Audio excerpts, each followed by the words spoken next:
Today, I'm making waakye, a dish many Ghanaians love and one we often enjoy when we have guests. Over the weekend, we had some Ghanaian friends visit, and waakye is always one of those meals that brings everyone together. It's comforting, filling, and full of flavor. Cooking waakye can feel intimidating because there are many elements involved, but when you approach it step by step, especially when you prepare a few things ahead of time, it becomes manageable. And that's what we're doing today. I start with the beans because that's the one that takes the longest to cook. I also add a little bit of ginger because beans can sometimes upset the tummy or cause gas, and ginger helps with that. I add in my waakye leaves, and that gives it the flavor and color. The beans usually take 30 minutes to 40 minutes to soften, and while that cooks, I move to prepping the other parts of the meal, starting with the stew. I use store-bought canned pureed tomatoes because that's practical for me. For the base of the stew, I'm also using my frozen ginger blend, caramelized onion. This is something I prepare ahead of time and keep in the freezer because it saves a lot of time during the week.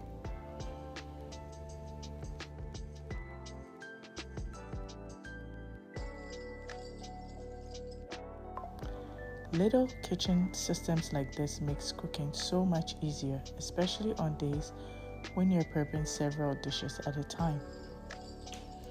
I put this all together in some vegetable oil and I allow it to simmer gently while the flavors come together. Again, this stew is probably going to take as long as the waakye, and so the benefit here is to leave it on the stove and allow it to simmer gently, and that makes a lot of difference.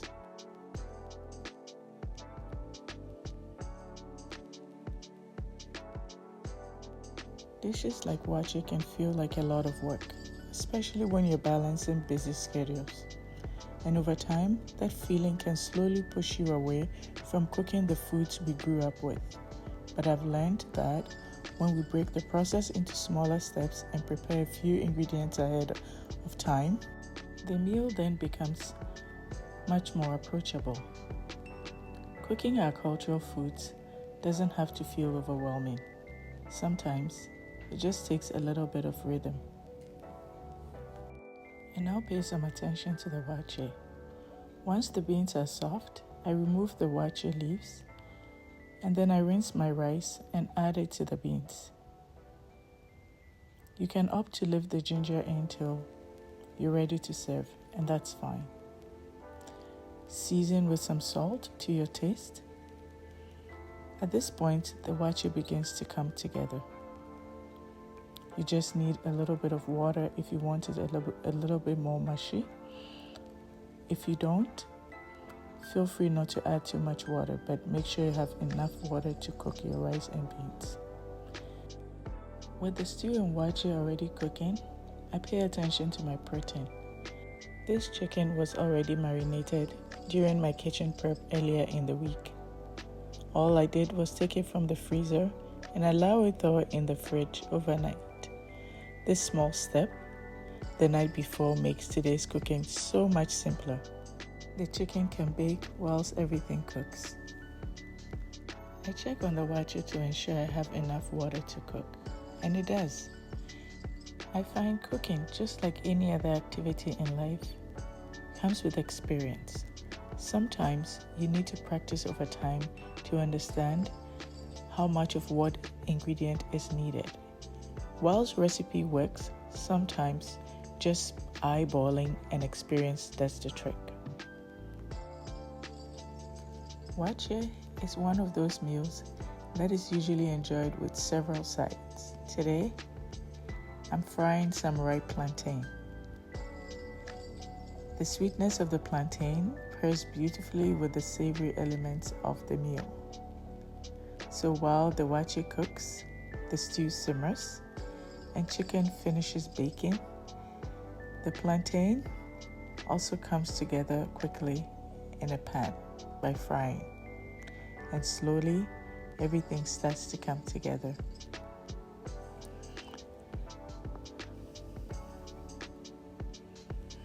I am reminded as a busy mom that cooking isn't always about speed. Sometimes it's about creating something nourishing and meaningful. Of course, there are seasons in life when we rely on very quick meals that are perfectly fine too. But there's also value in taking time to cook foods that connect us to our culture, our memories, and our sense of home. When we build small systems in our kitchen, meals like this become easier to turn to again and again. It doesn't become a chore. Transparently, as a busy working mom, at some point, I avoided cooking certain meals because they seemed too long to make. However, I had to take a step back and apply the project management mindset we all apply to at work, where we build milestones and execute projects on a task basis. And I thought, what if I have few elements prepared ahead of time? A marinated seasoning, or just planning what to cook? The process becomes lighter, and the food for ourselves shouldn't feel like a burden. On the last check of the waakye, it looks cooked, and the stew is almost about done. All I did was season it, using a mix of dried herbs and my favorite, nutmeg. Now, everything is ready. The waakye, the stew, the baked chicken, fried plantain, and I added some other elements, including shito, the signature hot sauce that goes very well with this dish. This was prepped weeks ago, and at some point, I'll share how to make that. This waakye feels very generous. There's so many elements on the plate. Every bite has a different combination of flavor. This meal is both comforting, satisfying, and nourishing. If you enjoy simple, practical cooking that helps bring a little calm to your everyday life, consider subscribing and join me here in the kitchen.